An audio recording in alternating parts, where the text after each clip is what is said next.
What's up, everybody? It is me, Creator Jules, and I'm here with my friend DJ AK. What's up? How are you? Love it. We are here in Austin. Where's this? This is Hank's. Thanks. Getting some breakfast. We figured we'd talk a little bit about what we're experts on, which is getting into relationships. I like to think I am. Not necessarily sure how good we are in keeping them or getting married. Hold on to the relationship. But if you're looking to get into a relationship, there we go. I think we can handle it. I think we can handle it. We can get you started off at least. Yeah.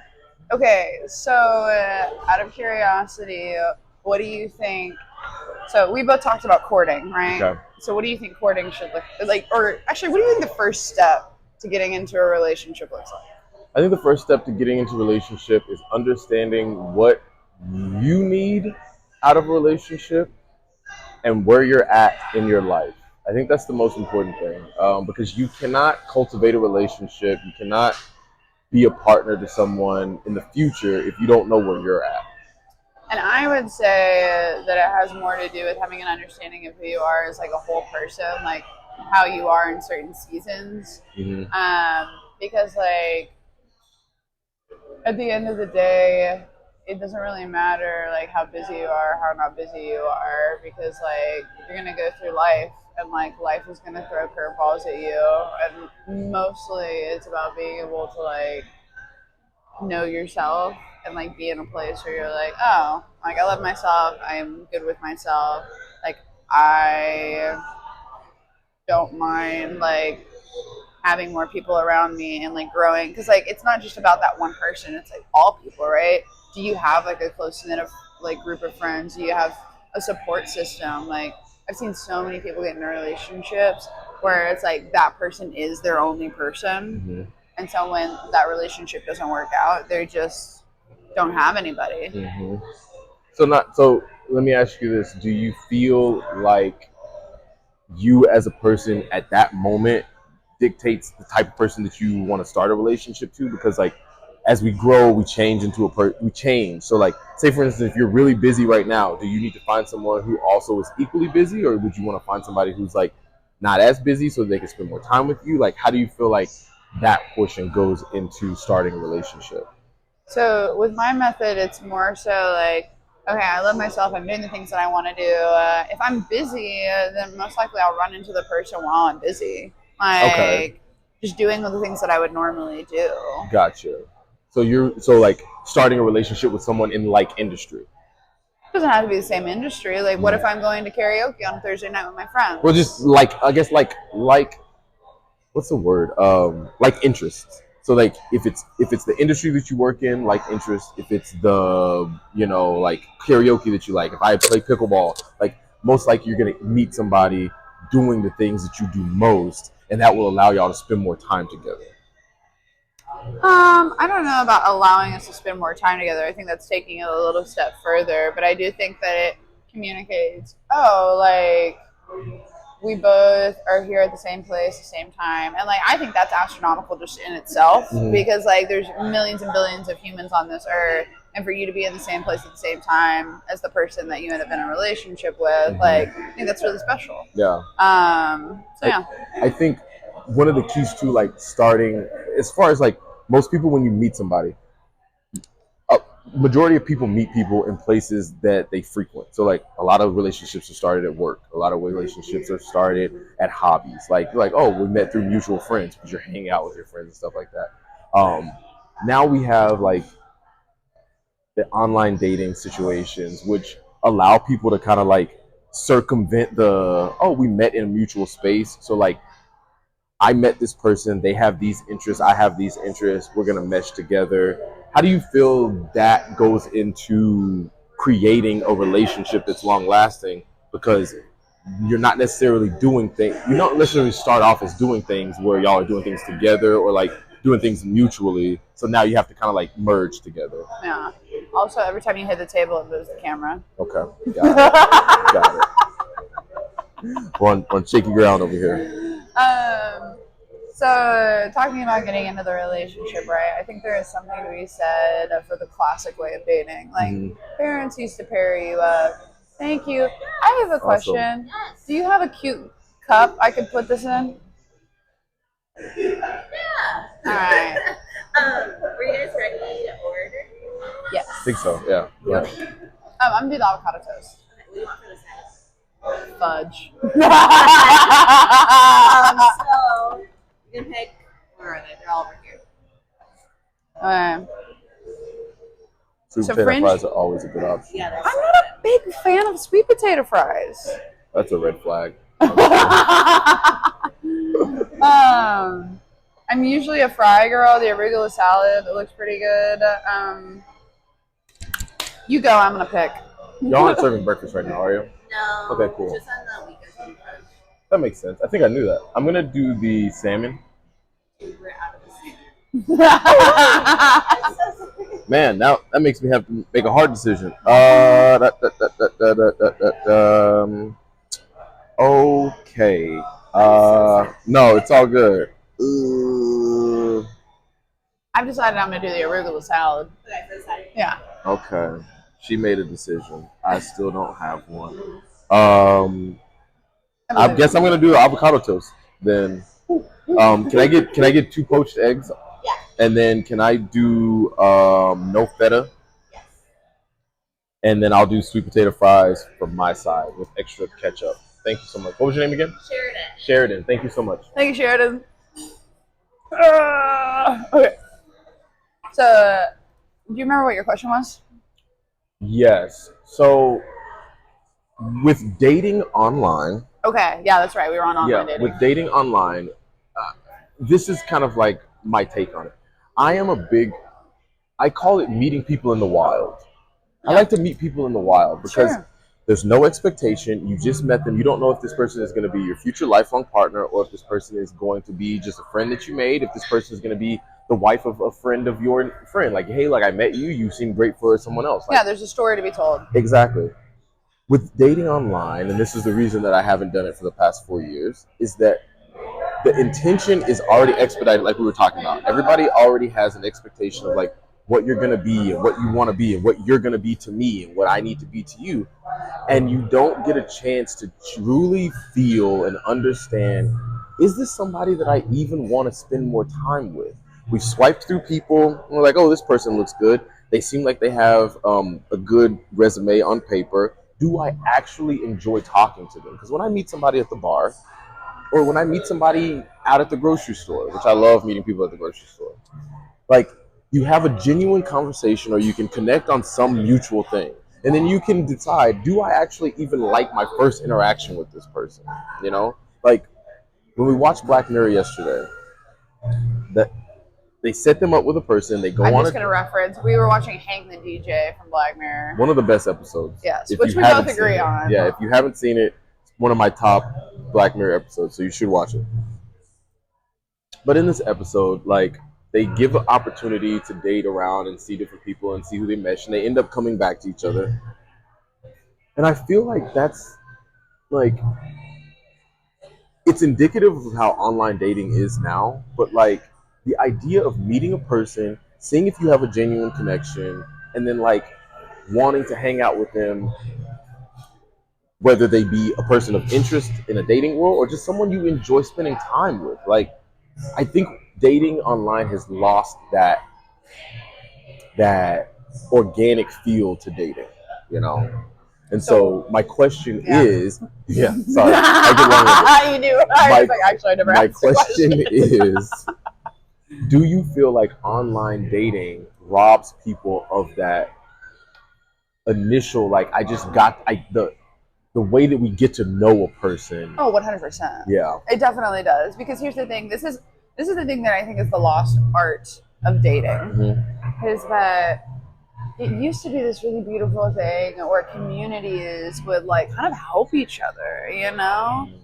And I mean, I didn't live back then, but I do know for a fact like parents would pick pairs for their children based on like what they knew about their children. Well, ideally it would be about what we know about our children, like what their family offers our family, what our family offers their family. I think dating has become a very selfish thing. Yeah. That's so cute. I just watched it. You did incredible. I love you. What's her name again? Sheridan. Sheridan. You're the best. I'm bad at names. So sorry. There you go. Look at this glass. You did it. That's incredible. It works. It works. I am so enthralled. Cheers. Cheers. I'm not sure what you got, but it looks tasty. I got the hashtag sponsored. Not really, but I got the dirty chai latte with an espresso shot. Dirty chai latte. What makes it dirty? The espresso shot. Okay, Because you can have a chai tea, but no so espresso. my question is, when you ordered this, you said a dirty chai latte with an espresso shot. That's how it was written on the menu. Okay, gotcha. Okay, Yeah. okay. You're 100% right. I thought that was weird too. I'm just learning. Yeah, I'm learning. I'm learning the lingo. Yeah, learning the lingo. Yep. Okay, so I do think that dating in our day and age has become entirely and inherently selfish. But I don't really blame society for that either, actually, though, because I think we are still adjusting to how technology fits into our lives. And I think a lot of people think that living life without community or without a relationship or without kind of what we talked about, just being single is easier. Yeah. But I would actually argue that being single is harder. Why would you say that?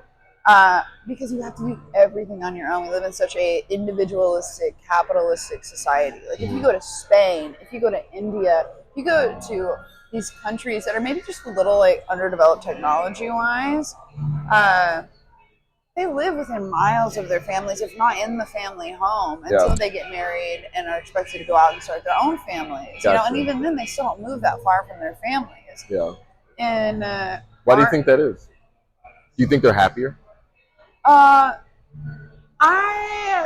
did a lot of studying. So my company is called How to Be Social, the talent agency, right? Mm-hmm. So I did a lot of studying on what it actually means to be social. Mm-hmm. This is before it became into the form that it is today. And what I found out is that the people that live the longest are actually like Italians in these little cities still in Italy. But they eat like crap. They eat like pasta and like, I mean, obviously the pasta over there is better for you and all that kind of stuff, but it's still like carbs and sauce and like all that kind of stuff. But when they did the study, it basically said it came down to the connections that people had. Okay. Did they know their local barista's name? Did they see certain people on a consistent basis all the time? Okay. Like, because it offers, like, if you think about, the best way I know how to put it is like, you know, when like kids move out of their homes and they're like going off and they're doing this stuff, pandemic, right? A lot of kids moved back in with their parents. Mm-hmm. A lot of people moved in with their families. People condensed, right? Mm-hmm. Some people, i.e. me, like I wanted to move back in with my family and I wasn't allowed to. Like there wasn't space for me. Mm-hmm. And so I had to fend on my own as a single person. And that was very hard, especially because the pandemic really separated the community that I had built. Like everybody kind of went into survival mode and they went back to what they knew, which was their families. Yeah. And so I think at the core of dating, like it really is supposed to be a family dating process. It's not supposed to be an individualistic thing. That's an interesting take. I have a very spicy hot take on the generation that is at hand now, but we don't have to get into that. No, I want the hot take. I think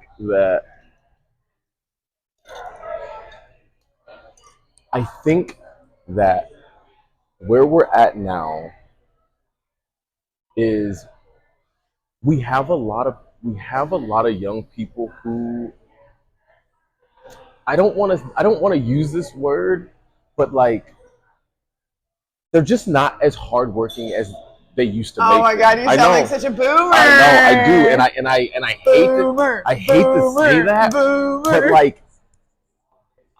like when I see people on Instagram, and I see this all the time, like, and it makes me want to like throw up.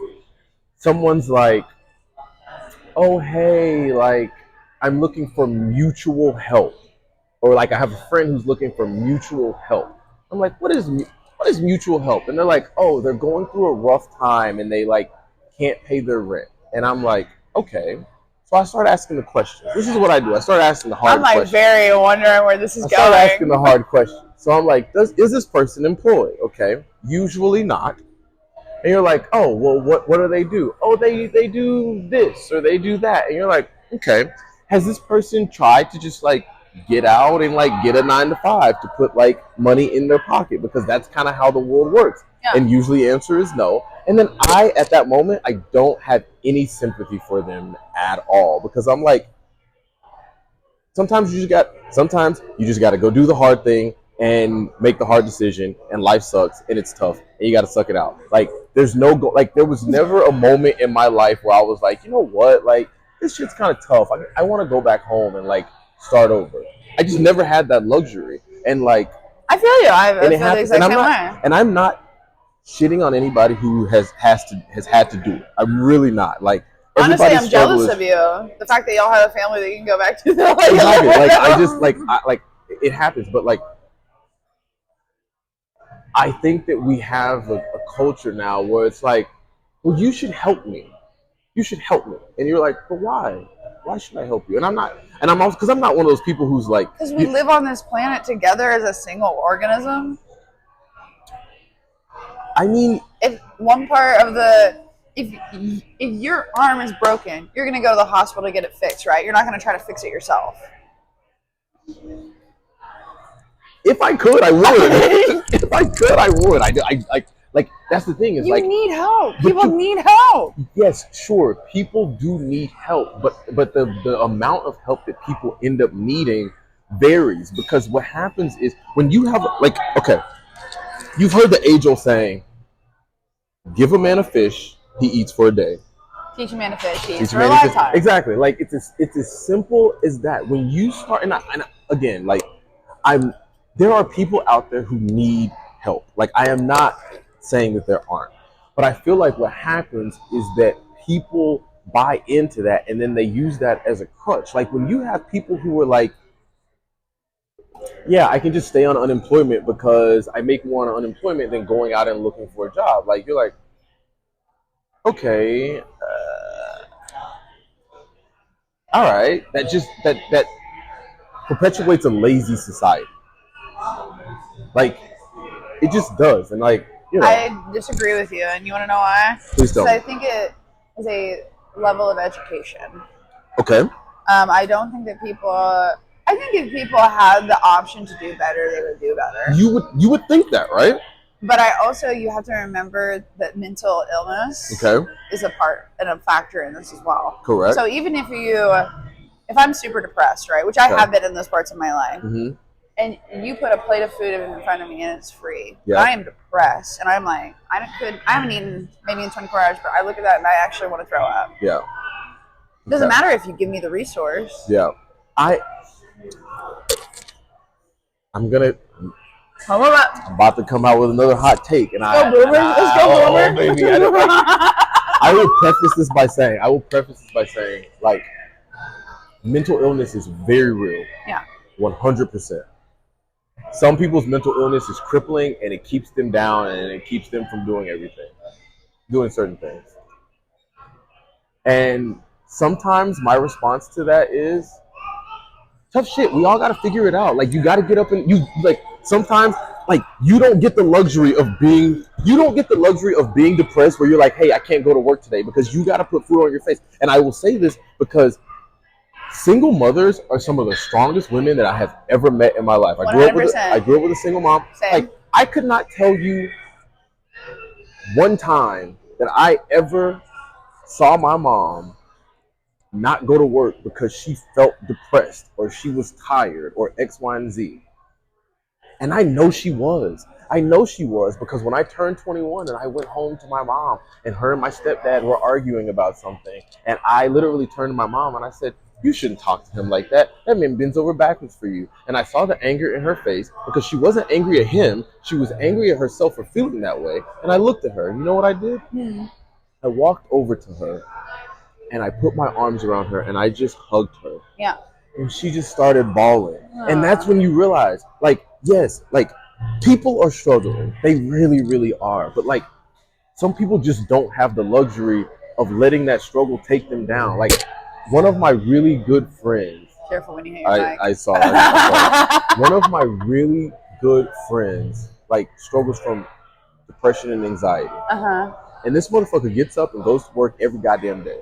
Yeah.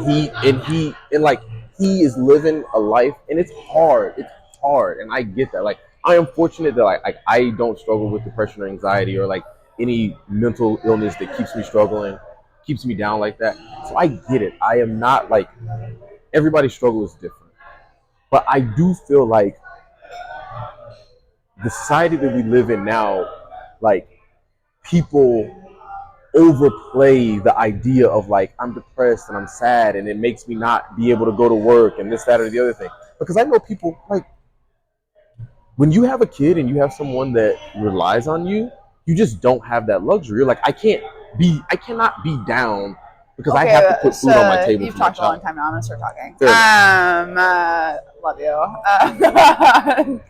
Here's the thing, though, is that my mom, I love her to death. Mhm. Same situation, like had to get up, go to work every day, all that kind of stuff. Mhm. There are a lot of thoughts that I think of. What if she did it differently? But that's not my life. That's what she chose, right? Correct. But now I have to deal with the generational depression because that's how I saw my mom, and that is how I am now. So Yeah. I have inbred depression. And I didn't know that because she didn't know that, right? Because she didn't take the time to take care of herself so that she could be a healthy individual. Yeah. Now, I'm at a place in my life. Do you guys need anything else right now? I think I'm good for right now. Thank you so much. Yes. I might ask her to get some hot sauce here in a second. But what I'm saying is, when I went to the therapist, they told me that I'm most likely hyper-functioning depressive. Okay. Which basically means what you're saying about our parents is like they were depressed, but they were hyper-functioning depressed. Yeah. But the way that they coped, there's some people cope with depression by laying in bed and being just a sad sack. It's okay. Yeah. Some people cope with it by going to work and overworking themselves and not feeling their emotions. Okay. So, and I genuinely feel like I didn't get better until I allowed myself to just stop and feel my emotions. And it was really hard. I was poor for those 2 years because I could barely get myself to like get up and do things. But now I'm more cognizant, I'm more aware, I'm happier. I could cry because I'm healthier. And I feel like now I can be a better example for my family. Okay. I mean, I completely get that. Let me ask you this question. When you were in that space and you, like, what would you call, like, did you like quit your job? Did you stop working? Did you transition? Like, what did that look like for you? So I would say I was hyperfunctioning depression all the way up until about, I mean, it still hits, but I think I was unaware of it until I had my manic episode in 2021. Okay. And that was after I had been managing 40 different creatives. I had part-time, full-time employees, about 8 of them, and like I was really trying to make this business work, and like we had achieved all this success and all this kind of junk and da da da da da da da da da da da. But that was because like I woke up, I was anxious, I worked. I was going to bed, I was anxious, I was depressed, I worked. Like my reaction to everything was to work. I was not a healthy individual, which is why I ended up having that manic episode. And that when I had that, I was like, I need to make a change in my life, and I don't know how I'm going to do it, but I'm going to go out there and search for the answers. Okay. And I will say my ex, you mentioned being miserable with another partner, like, we still had love for each other, and there's still love there, but I definitely think we got out of that relationship because we were both searching for the answer of how to get out of this horrible mental place that we were in. Okay. And I think we did help each other in a lot of ways. I think at one point, though, I was like, I don't want to stay here anymore. Okay. I was like, we've come so far, and I'm ready to take the final leap to like elevate and move and push. And I didn't feel like he wanted to do that with me. Yeah. So that was when the relationship had to end. Was your work, back to your work situation, was your work creating your anxiety and depression? No. Okay. So you were personally anxious and depressed, and you compensated for it by work? Yeah. Okay. That's a great way to put it. Okay. So what you're talking about is someone who is dealing with something and they use something that is not a fix to try and fix the problem, which is going to make the problem worse. What I'm talking about is when people say, hey, look, I am depressed, so I am going to shut down from life. Yeah, I still did the same thing. Because working is not living. Okay, and I get that, but to live, you have to have some kind of sustainability to live. Like, unless you are just absolutely fortunate where money is not no issue for you. Sustainability can look different for every person. That's true. I have a friend who's a van lifer. I bet her bills are like $500 a month. But she still has bills. She might not. I don't know. But like, even if it's a barter type of situation, she has to do something to be sustainable. It is. I mean, most people are like that. Some people are not, but we're talking about the average person. The average person has to put food on the table, has to have a roof over their head. You know, how does that happen if you shut down from life and you don't either go to a job or have some kind of income? Like, we're not even saying like your job has to be a 9 to 5. If you're a fucking magician and you can go out and you can create money just from in the air, like, you're still producing. That's what I'm talking about. Like, it's really hard to shut down from life and still be progressive, you know? I'm trying to understand the point you're making, and B, like, what you're searching for here. My point is because you remember the original topic of this conversation is how to get into a relationship. I got true, and I told you I was like I have a hot take on on a specific thing, but like we diverged very far from the original. We talked about. I think I got stuck on my point of you have to be a healthy, somewhat individual or aware of like who you are, your emotions, what your tendencies are. Yeah. So like for me, I get seasonal depression because like all my family lives far away. I don't have family. Like I get sad thinking about it. Like I don't have family to spend like Christmases with. Okay. You know, like I went to 4 different Christmases actually this last year because I drove around the DFW Metroplex. Okay. But yeah, like at the end of the day, like when it comes to like my family, like I don't feel emotionally close to my family. I mean, do with my sister, but that's because we have to make an effort to like schedule phone calls and things like that. Okay. It's not the ideal relationship, but it is a relationship. So you're saying your life stasis would be way better if you lived closer to your family, or if you spent more time with your family. So the reason I brought up the COVID thing and like kids being able to go back home, it's a safety net. It's like you know that you will always have a safe place. Okay. And I think when you're operating from that, I can go out there and thrive in my life. Whether you're rich, whether you're poor, you can thrive because you know at the end of the day, like I will always have a place to call home. Gotcha. I'll take a little bit of hot sauce. Thank you. It's a safe place where you know you can go back to and feel safe. Gotcha. I think that's a luxury. I think having a safe space... I don't think it's supposed to be a luxury. It shouldn't be. You're right. But I think for most people, having a safe space is a luxury. Most people, the average person does not have that. I'm not going to disagree with you, but I'm also not going to agree with you because I don't know. I'm only making this statement because I've done a lot of research on this and learning. Like, like, so before the life that I have now, I was in television news. I was a reporter. I've done a lot of research on understanding where the world sits on an economical scale. You think about the U.S. and we're like, oh yeah, this is the average life. You know what the median income in the U.S. is? $47,000. No. $37,000. It is $23,000. What? Yes. That is because people don't make money. When was the last time you did this research? Yeah, it's baffling. It's baffling. The issue with some of these things is that we live in a space where like we go to the bar and we like do these things. So the people that most of the time we surround ourselves with when we're out and we can be social, we have the luxury of being social, is that we meet people who are like us. I don't think being social should be a luxury. look, I think it's a necessity. it it is. You are correct, but that is not the reality that we live in. Like, what should be and what is a reality are two different things. And I think that you can change your life however you want it. You just have to like work at it. Well, I think actually it's less of a working at it and more of a making space. Like I'm gonna stop hanging out with these people so that I can invite in what I really want. Okay.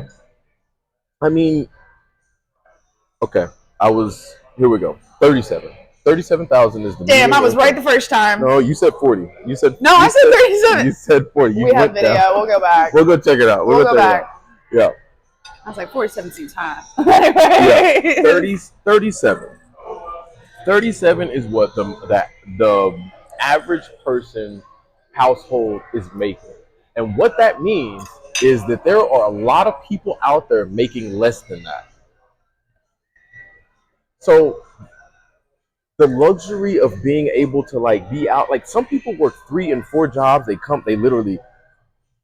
up in the morning, they go to a job, they go to another job, they come home and they go to sleep. That's their life. They find small little bits of pieces of entertainment in their life to make it worthwhile. You know? And a lot of times living in big metropolitan areas, we don't see that. There are look, for every 10 people in the city of Austin,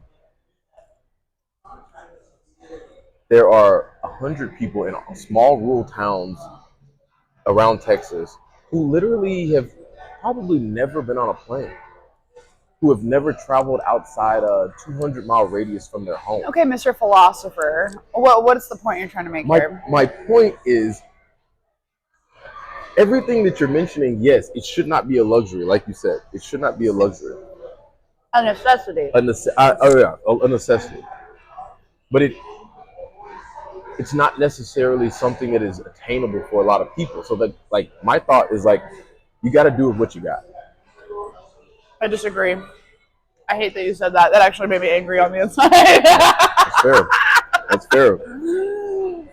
Because here's the thing: is that I'm a big believer of if I can do it, anybody can do it. Okay. I'm not special. I'm not different. Yeah. My mom's growing up. Like, I was raised in like East Texas. Like, I didn't have a dad. Like, there's so many things that like. I mean, I had a dad, obviously, but like he just like wasn't a committed father figure. Yeah. Well, I guess he was committed in staying away. Anyways, Sheesh. yeah, sorry, dark humor there for you guys. What I was trying to say. What was I trying to say? I got distracted by my own dark joke. If you can do it, anybody can do it. Oh yeah. And I look at my life, and over the last year, I've made this commitment of I'm going to dedicate my life to more like family and friends, and just like kind of see what happens, right? Yeah. In doing that, I have found out a couple of things. One, part of growing up, I do feel like is like creating your own family, your own life, and I think that a lot of people can get stuck. Like I feel like. If my mom and my stepdad didn't push me to like go out and live my own independent life, I'd be happy just living like the family friend life, you know, and just being like, hey, yay, I'm safe and happy here. But like, I don't think I would still like push myself. But I think at some point our parents have to realize, oh God, this is hard. This is where I struggle because I don't know I don't think there is a perfect family dynamic. I think everybody does the best with what they can. But I still hang on to the fact that I do think like familial dating is like key in like finding good relationships. Mm-hmm. And so Mind Change over this last year has awarded me like some really great friends that like one of the big things is like I'm gonna tell you if like I'm upset like up front, you know. I'm gonna tell you if I'm frustrated or like that kind of thing. That way, like even if you're upset, like or if I'm scared you're gonna be upset, then like okay, like you know I get to see your character and who you are, and if we're still gonna be friends, kind of thing. Mm-hmm. And like because I have had that boldness and that courageous over the last year, I feel like my community has just soared. Like the people that I am around and I'm with, and unfortunately, like I do feel like the relation, even though I've tried with my mom, like our relationship hasn't like been super great, which is unfortunate. But I do think that I have made some pretty clear boundaries with her about who I want to be and like what I'm willing to put up with and what I'm not. Mm-hmm. And I think she's in a space right now where she's trying to let that process and be like, she is her own woman, like she is her own person, you know? And so that's why it's not that we're not close. Like me and my mom know each other better than anybody else, but like in terms of like talking every day, like I would like, or things like that, we just don't do it. What do you think keeps you from doing it? Oh, she's just very traditional and like has a very like she's like this is how things are done. And like when things come into her worldview that aren't the way that she would do things, like it really messes with her. And I tried to really be like kind of like a servant attitude for a long time with her, but it came to a point where I was like, I'm not willing to lie about how I feel, and like I need you to recognize that I'm emotional and that I have emotions and like that I'm intellectual and like I need you to respect me for these things. And while she might actually really do respect me for those things, it's not through her actions. Uh-huh. And so that's where her and I's relationship, at least on my part, I feel like could do better. And like I just right now we're in a space of like we're giving each other space. Have y'all had that conversation? My mom is not really good with those kinds of conversations. Okay. So what I've learned so far with my mom is like the best way to handle it is like I'm going to tell you how I feel, and then we're going to take some space, and you're going to process that, and then we're going to come back together, and you're either 9 times out of 10 she just gets better, you know, and like she's like okay, like I don't think she really tries either. I think it's just because she loves me so much that with the space and the time, it becomes a natural thing for her of like, this is what my daughter needs. Okay. And so, but I don't think she thinks about it like that. I think it's a subconscious thing. Yeah. Because I've noticed her, me and my sister both recognize like how mom is chilled out and like how our mom is chilled out and like how things have gotten better. But I'm definitely the one that pushes her the most because I'm the youngest. And so our worldviews are just completely different. Yeah. How's your mom? How old? She's in her 60s. Okay. So like same age as mom. Yeah, I mean, I get that, and I kind of agree. Like sometimes our parents are just very different. Like when I told my mom that I was changing up my career path, and it was changing from like a 9 to 5 to more like I work for myself, I do my own thing. Yeah. She really just was like, it was different from her because like she's old school. Like her whole thing has been like, you get a job, you work your job, you pay your bills, you do your thing. Very simple, very, very simple folk mentality. Yeah. And that's fine. That's fine for some people. That's just not how I want to live my life. So yeah, I would say in the same way. My mom is very Christian traditional values, and so like with the stuff that I do, it's like, you know, I believe in Christian traditional values, but the only thing that I really pay attention to is like love God above all else. And I just believe that if God is love, then we're supposed to love above all else, and like that doesn't matter what you claim to be. Like you're a human to me, and I love you. Like period, full stop.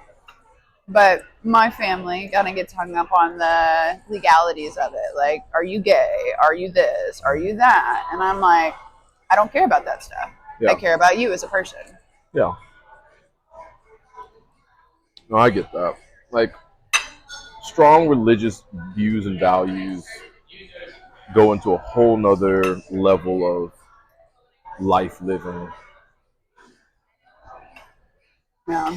But yeah, this is why I feel like I don't think you have to have a good relationship with your family to have a great relationship, because there's obviously people out there that have done without that. Yeah. But I think that there is like there's a certain, when I say you have to understand yourself, you have to know where you come from, what you agree with about where you come from, what you're changing, so like for me, like the way that I practice my Christian values is that there's a lot of stuff in the Bible that I agree with, you know, like there's a verse that says, "Don't cast your pearls before swine." And basically, what it's saying is like, hey, like those great ideas that you have, or like all those resources you have, like kind of like what you're saying, like with people that kind of at some point they're just kind of taking advantage of the help they're getting. Mm-hmm.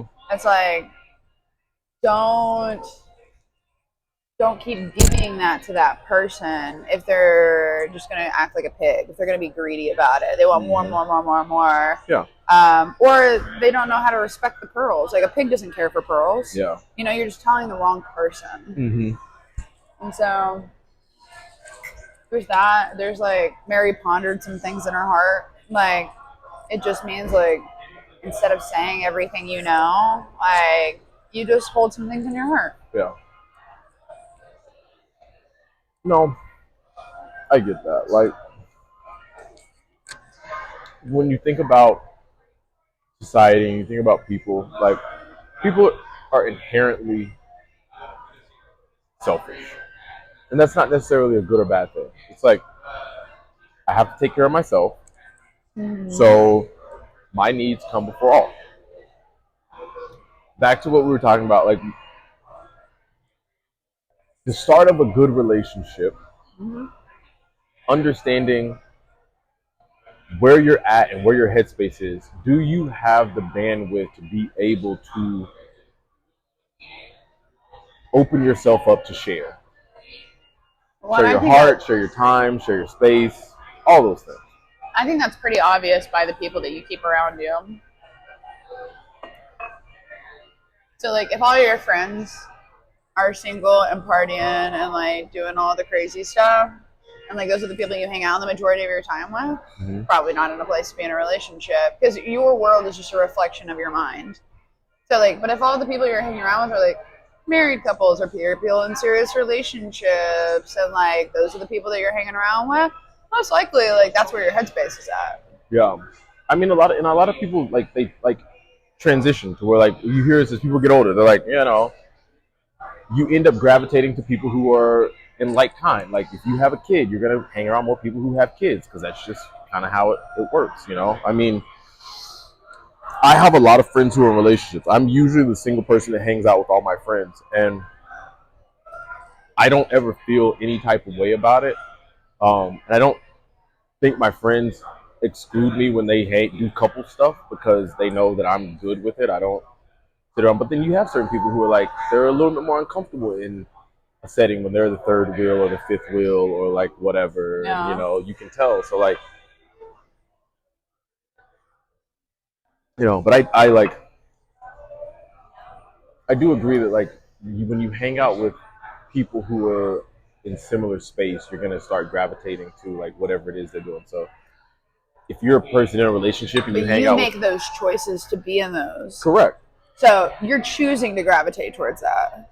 Yeah, but I think also it depends on your personality. Like, I'm the type of person that if all my boys are single and I am in a relationship, most likely my girl's gonna hang out with me and my boys, and that's just gonna be how it is. But that's indicative of my personality. But it will always be that way. Like at some point, your girlfriend is eventually gonna be like, "Hey, I love you, but like, can we get some couple friends? Because I don't want to do this all the time." Of course, but like those would be separate situations where we would have our couple friends, and then we still have my friends, because I'm not gonna like stop hanging out with my friends. All right, now we're getting into the midpoint of our relationship. Yeah. So, last piece of final advice for people that are wanting to get into a relationship. Last piece of advice. I have to pee. Last piece of advice for people who are wanting to get into a relationship. I think like the biggest thing that I can just think of is don't force it. Yeah. Don't force it. Like don't force it, because being in a proper headspace will allow you to really see things for what they are. Yeah. Like when you see something that kind of like turns you off of somebody and you're like, oh, but maybe like go for it. Yeah, we're doing fabulous. Thank you. That's all I got. Yeah, I couldn't agree with you more. I think Don't put a lot of pressure on it. Let people where they're at. I'll reiterate the advice that I said in the car because I still think it's good advice. Like, if you find somebody you like, don't fucking obsess over them. And just like invite them to hang out with your friends. Maybe invite them to hang out like one on one for like a coffee thing or something. Like over the span of a couple of weeks, if not months, if not a year, before you decide, oh, we're gonna be boyfriend girlfriend. Like, I just don't think that there's any reason to rush into a relationship, especially when there's so many factors that determine if it's going to be a good relationship. The best relationships, I believe, start off as friendships. No. Like, Take your because time. when you care for a friend, it's genuine. Truly care for a friend. It's genuine and it's with their best interest at heart. And I think, sorry, were you There you going to go. keep going? No. I was going to say, I think it's so important to care for that person because I think that's the part that where you fall in love. Mm-hmm. Because like I think if you just jump into a relationship, it's infatuation with an idea of what that person will be to you. Yeah. Rather than I'm slowly caring for this person over time and it's making me fall in love with who they are, their patterns, what they do. Like if I make coffee for you in the morning because I recognize that you make coffee for yourself in the morning all the time, Mm-hmm. like it's that intentionality and thoughtfulness. Like we talked about, communicate to someone you're about to go through a hard time. I don't want you to communicate to me. I want to be such a good partner to you. Then I fucking read your mind or I see what you're going through and I want to be there for you ahead of schedule. That's a good goal to have. I think that not taking away from that, but also just being able to vocalize how you feel and what you need is Like maybe very if the person important. is misinterpreting you, especially. Well, not even that. Just it's like saying like over communication is never bad. Ooh, I disagree. But that's a You whole different topic. We cannot do that. I got to pee so bad. go for it. Thank you. I'm going to put this on my YouTube channel. Is that cool with you? Yeah, All right, cool. You want to tell do you want the people to know anything about you? not really. Nothing about your DJ stuff? Not really. Do you have any music you want them to listen to? No. Oh, okay. Maybe tell them your Instagram at the very least. My Instagram is at DJ_AK AYKAYE. All right. Thank you guys for tuning in. You know me. I'm Creator Jules. I love you. Stay social. You're all gems. Mwah. Lovely.